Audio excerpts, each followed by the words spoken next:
उनको लग रहा है कि ये अलग लोग इस अलग तरह की बात कर रहे हैं, तो इसमें कोई बेचैनी वाली बात नहीं है। उनका भी विरोध अगर वो करना चाहते हैं तो करें, लेकिन मैं जानता हूँ कि वो तो एक सिगुफा है, उनकी किसी की हिम्मत नहीं है कि कोई इस चीज़ का विरोध कर सके।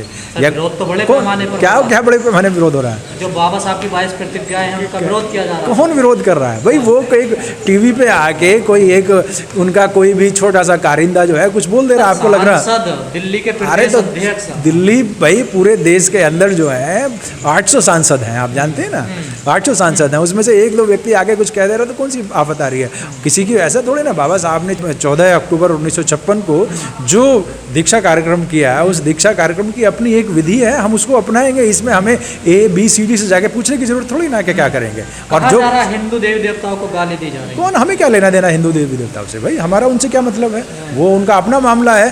आप अपनी बात को हमारे ऊपर तो नहीं थोप सकते ना। हम तो यही कह रहे हैं कि भाई अपनों को अपने पास रखिए। हमें कहा जा रहा है बहुजन बड़ी साजिश रच रहे हैं हिंदू धर्म को कमजोर करने के लिए।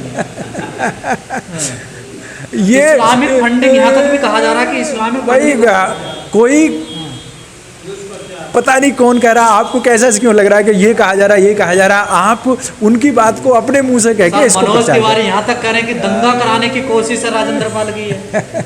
ये कोई राजनीतिक मुद्दा नहीं है। ये मनोज तिवारी या किसी भी राजेंद्र पाल गौतम को समझना पड़ेगा कि ये कोई राजनीति का मुद्दा तो बड़ा है ना,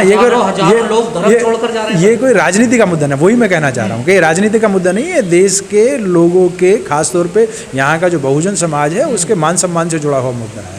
और उसके मान सम्मान से जुड़े हुए मुद्दे को बाबा साहब ने जिस तरीके से टैकल किया है, जिस तरीके से हमारे अन्य महापुरुषों ने टैकल किया है, हम उसी हिसाब से देखेंगे। हम कोई मनोज तिवारी के कहने से या करने से इस चीज़ को थोड़ी ना समझेंगे। मनोज तिवारी अपने भाई धर्म की रक्षा करें, अपने हिसाब से चलाएं, करें, उससे उनसे ना हमारा कोई झगड़ा नहीं। दिक्कत तो है ना सर, एक साथ भाई आपको 12,000 लोग धर्म परिवर्तन कर रहे हैं एक साथ। भाई आप ये देखिए, बाबा साहब के समय पे 10 लाख लोगों ने किया, तो फिर दिक्कत की क्या बात है? दिक्कत होती रहे, उससे हमें क्या लेना देना है? अगर आप किसी को जबरदस्ती गुलाम बना के रखेंगे क्या? आपकी कोई अब यहाँ पे तानाशाही चल रही है कि आप हमारे गुलाम बने रहेंगे और हम उसमें खुश रहेंगे? नहीं भाई, हमें राजनीतिक लोकतंत्र है। हमें जिस तरीके से संविधान कहता है आर्टिकल 25 से लेकर 28 तक, आप अपनी पसंद से धर्म को मान सकते हैं या नहीं मान सकते हैं। उस अधिकार का इस्तेमाल करते हुए लोग अपनी पसंद के धर्म में जाने का प्रयास कर रहे हैं। इसमें किसी तिवारी या किसी जो है ABCD को कोई आपत्ति नहीं होनी चाहिए। उनको समझना चाहिए कि देश लोकतांत्रिक है, समाज को भी लोकतांत्रिक बनाने में उनको पहल करनी चाहिए। तो लोगों को किस बात का डर सता रहा है? ये डर उनका है कि क्योंकि देखिए, जातिवाद इस देश में अब रुकेगा नहीं। जातिवाद को देर सवेर ध्वस्त होना है, और जातिवाद ध्वस्त होगा तो जिन लोगों ने जाति को बनाया था, जिन लोगों ने जातिवाद के आधार पे यहाँ पे एक तरीके से कहें कि फ्री का खाया है, मेहनत नहीं करनी पड़ी, दूसरों को अपने हिसाब से चलाते रहे, बहकाते रहे, तो उनका जो प्रपंच है वो बह जाएगा, सब ढह जाएगा। इसलिए उनको डर लग रहा है कि अपने किलो को बनाए रखें वो, लेकिन अब बना के रख नहीं सकते। बाबा साहब है, मोहन भागवत कह रहे हैं सबका DNA एक है। DNA तो सब जानते हैं ना कि पूरे भाई DNA एक है। अच्छी बात है, DNA एक, हम भी कहते हैं अच्छी DNA एक है, लेकिन ये DNA एक है तो फिर एक जैसे व्यवहार क्यों नहीं हो रहा है? अगर एक जैसा व्यवहार होने लगे तो फिर कोई प्रॉब्लम नहीं। हम कोई जाति व्यवस्था हम लोगों ने थोड़ी ना बनाई है। मोहन भागवत उनसे कहें जिन्होंने जाति व्यवस्था बनाई है और जाति व्यवस्था को मान रहे हैं। उनके लिए कहें कि भाई आप गलत कर रहे हो, आपको इस चीज़ की सज़ा मिलेगी। बाकी तो भाई हम लोग तो जाति के शिकार लोग हैं, हम लोग तो जाति से परेशान हैं। आप लोग हिंदू राष्ट्र नहीं बनने दे रहे हैं। किसका हिंदू राष्ट्र? भाई जिनको हिंदू राष्ट्र बनाना है वो बनाए, हमारे क्या लेना है हिंदू राष्ट्र से? हम जानते नहीं उनको भाई। उन सर इतनी बड़ी आबादी है आपकी, आपके ऊपर तो सारा टिका हुआ ही है। हमारे का मतलब? हमारे से मतलब किसका? मतलब बहुजन 85%। बहुजन से क्या मतलब है उसका? 15% रह जाएंगे। तो वो अब 15% रहे, 5% रहे, 3% रहे, उनका भाई उनको लगता है कि उन्हें अलग राज्य चाहिए तो उनको दे दो, उसमें क्या प्रॉब्लम है? हमें नहीं, ये उनका इशू है, हमारा इशू नहीं है। मतलब लेकिन हम चाहते हैं नहीं चाहिए। हमें बाबा साहब के बनाए हुए संविधान के द्वारा देश के हर व्यक्ति को अपनी पसंद से धर्म मानने का अधिकार है। अगर कोई व्यक्ति यहाँ पे किसी विशेष राष्ट्र के धर्म के आधार पर राष्ट्र बनाने की बात कर रहा है तो वो संविधान विरोधी है, देश विरोधी है। सर अब समझ में नहीं आता, टीवी चैनलों अखबार में धर्म की बात होती है, कोई शिक्षा की बात नहीं करता, कोई बेरोजगारी की बात नहीं करता, कोई नौकरियों की बात नहीं कर रहा। ये धर्म सबसे बड़ा हो गया क्या सर?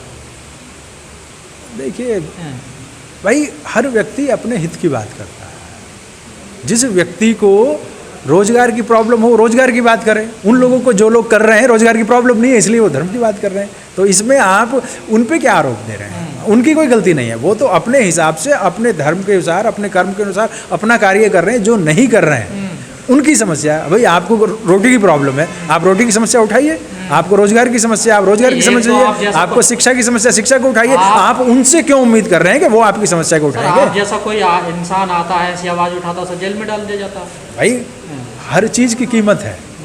तो फिर आप ये कहना चाह रहे हैं कि अगर कोई सच्चाई रोजी के लिए आवाज़ उठाएगा, रोटी के लिए आवाज़ उठाएगा, या कोई जो है अपनी शिक्षा के लिए आवाज़ उठाएगा तो उसको जेल में डाल दिया जाएगा? आप ये कह रहे हैं? हो रहा ना सर, ऐसा आप देख, ऐसे कैसे हो जाएगा भाई? आप क्योंकि हर चीज़ की एक कीमत है, आपको कहीं ना कहीं उसके लिए संघर्ष करना पड़ता, त्याग करना पड़ता। इसी देश में बाबा साहब भी पैदा हुए ना, इसी देश में मान्यवर कांसीराम साहब भी पैदा हुए हैं, जिन्होंने ब्राह्मणवाद को, जातिवाद को गर्दन से पकड़ के नीचे वो कर दिया है। तो आप इतना कमज़ोर मत समझिए अपने आप को। आप इतनी ये नहीं है कि ये वो कर देंगे, वो कर देंगे। आवाज़ उठाइए तो सही। जिस दिन आप आवाज़ उठाने लगेंगे वो दुम दबा के पीछे चले जाए। कांसीराम साहब एक विचारधारा का प्रतिनिधित्व करते हैं। वो आंदोलन जो 1848 में ज्योतिबा फुले साहब ने शुरू किया और देश के विभिन्न क्षेत्रों में अलग अलग क्रांतिकारियों ने अपने अपने हिसाब से इस बहुजन आंदोलन को आगे बढ़ाया। माननीय कांसीराम साहब ने उसको एक निर्णायक परिणति पे पहुंचाया। खासतौर पे राजनीतिक आयाम को बहुत मजबूती दी और समाज को समझाने का प्रयास किया है कि भाई अगर सत्ता, जो कि बाबा साहब ने हमें इशारा किया था जिसकी तरफ, कि अगर सत्ता हम अपने हाथ में लेते हैं तो फिर हमारा कार्य बहुत तेज़ी से बढ़ सकता है। तो 1990 के बाद से आप देख सकते हैं कि जब से 1989 में पहली बार हमारे पास कुछ विधायक आए, कुछ MP हमारे बने, और फिर से देश में कम से कम 14-15 राज्यों में बहुजन समाज पार्टी ने अपने प्रतिनिधियों को संसद, लोकसभा में, राज्यसभा में और विधानसभाओं में भेजा। उससे पूरे देश के अंदर बहुजन आंदोलन मतलब जो सांस्कृतिक भी है, जो धार्मिक भी है, जो राजनीतिक भी है, जिसका सोशल पक्ष भी है, जिसका बौद्धिक पक्ष भी है, वो बहुत तेज़ी से मजबूत हुआ। आप इसको आज देख सकते हैं कि देश का शायद ही कोई आज 9 अक्टूबर 2022 को इतने ख़राब मौसम के बावजूद भी देश में शायद ही कोई ऐसा शहर होगा जहाँ पे मान्यवर साहब के विचारों को या उनके योगदान को याद ना किया जा रहा हो। मैं समझता हूँ कि ये आंदोलन बहुत तेज़ी से आगे बढ़ रहा है। उनका सपना था शासक बनना। हाँ, शासक बनना उनका सपना था। उनका जो मतलब आज भी मुझे अच्छे से याद है जिस बात को वो कहा करते थे कि और ultimate aim is to rule India. लेकिन ruling India is a long process. उसमें जो है आप ये नहीं कह सकते हैं कि भाई आपको कोई सीधी लाइन है, आज हमने डिसाइड किया और अगले चुनाव में उस तक पहुंच जाएंगे।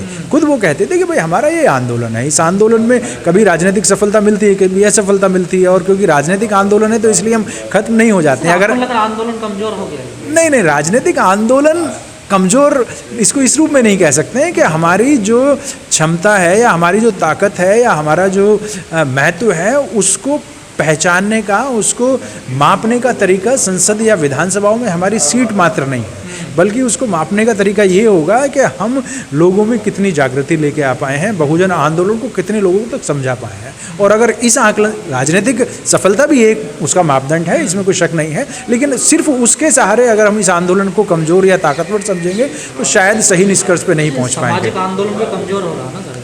नहीं, ये आप किस आधार पे कह रहे हैं कि सामाजिक आंदोलन कमजोर हो रहा है? क्यों नहीं समाज इकट्ठा हो रहा है? समाज कमजोर है तभी तो इकट्ठा नहीं है ना। कमजोर है, लेकिन कमजोरी के बावजूद भी आज लाखों करोड़ों की संख्या में लोग बाबा साहब, ज्योतिबा फुले, सावित्रीबाई फुले और हमारे अन्य नायक नायिकाओं के विचारों से प्रभावित होकर अपने जीवन को बदल रहे हैं। आज आप कोई ऐसा क्षेत्र लाइफ का बता दें, सामाजिक क्षेत्र में, आर्थिक क्षेत्र में, बौद्धिक क्षेत्र में, जहाँ पे बहुजन विचारधारा का प्रचार प्रसार नहीं हो रहा। मोदी जी भी कहते हैं मैं भी उनके विचारों को फॉलो करता हूँ बाबा साहब। हाँ, तो मोदी कह रहे हैं तो अच्छी बात है, इसमें क्या प्रॉब्लम है? अगर उनको वो कह रहे हैं और लग रहा है उनको, तो ये आपके विचारों की, आपके आंदोलन की ताकत है कि उनको भी मजबूरी में कहना पड़ रहा है। कहने की बात ये है, अगर वो भाई इससे पहले तो लोग नहीं कह रहे थे। इंदिरा गांधी के समय में तो इंदिरा गांधी नहीं कह रही थी कि मैं बाबा साहब के उसका हो रहा हूँ, या राजीव गांधी को तो कहने की जरूरत नहीं पड़ रही थी, या नरसिम्हा राव को तो कहने की जरूरत नहीं पड़ रही थी।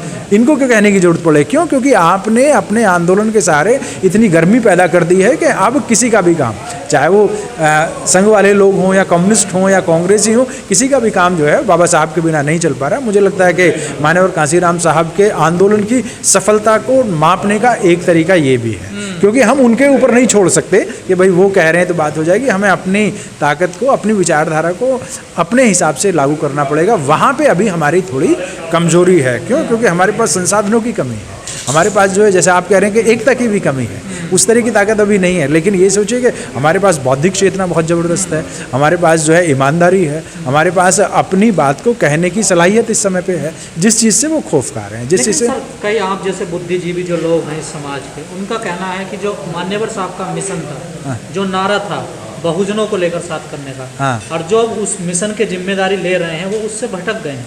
ये दुष्प्रचार है। देखिए क्यों? क्योंकि बहुजन आंदोलन कभी भी एकांकी आंदोलन नहीं रहा है। बहुजन आंदोलन में राजनीति एक दूसरी चीज़ होती है सिर्फ, लेकिन इसको राजनीति के रूप में देखा जाएगा। भाई जो हमारे पढ़े लिखे लोग हैं, एम्प्लॉयज़ हैं, उनको भी तो इस चीज़ को देखना पड़ेगा, या हमारे जो सामाजिक संगठन हैं उनको भी देखना पड़ेगा, या हमारा जो धार्मिक आंदोलन है उसको भी देखना पड़ेगा। अगर ये आंदोलन अपनी भूमिका को ठीक से निभा रहे हैं और राजनीति मान लिया ठीक से नहीं भी हो पा रही है, जिस चीज़ की तरफ इशारा करने का प्रयास किया जा रहा है, तो फिर तो कोई बात नहीं, एक राजनीति को बदल के आप दूसरी राजनीति कर लेंगे। लेकिन मामला तो वहाँ पर ऐसा हो नहीं पा रहा है। अगर मान लिया बहुजन समाज पार्टी कमज़ोर भी हो जा रही है, तो भाई अगर समाज की ताकत बहुत ज़्यादा हो तो वो हो सकता है कि दूसरा विकल्प कर ले। ऐसा तो है नहीं ना कि आपको लगता है समाज की ताकत ज़्यादा है, राजनीति में हम कमज़ोर हो रहे हैं? हाँ, मतलब नहीं, अभी समाज की ताकत बढ़ रही है, सामाजिक चेतना बढ़ रही है, राजनीतिक चेतना उतनी मजबूती से नहीं बढ़ रही है जितनी मजबूती से उसको बढ़ना चाहिए। उसका एक कारण ये भी है कि जो हमारा प्रतिद्वंदी है, विरोधी है, उसने साम दाम दंड भेद की नीति के द्वारा अपनी ताकत को ज़्यादा बढ़ाया है। लेकिन उस ताकत को का मुकाबला करने के लिए अगर हम राजनीति में सफल नहीं हो रहे तो समाज नीति में सफल हो रहे हैं। मैं समझता हूं कि इस समय पे अगर पूरे देश में बौद्धिक आंदोलन की बात की जाए, यूनिवर्सिटीज़ में देखा जाए, कॉलेजेस में देखा जाए, तो ब्राह्मणवाद को, जातिवाद को जितनी बड़ी चुनौती बहुजन समाज के लोगों से मिल रही है,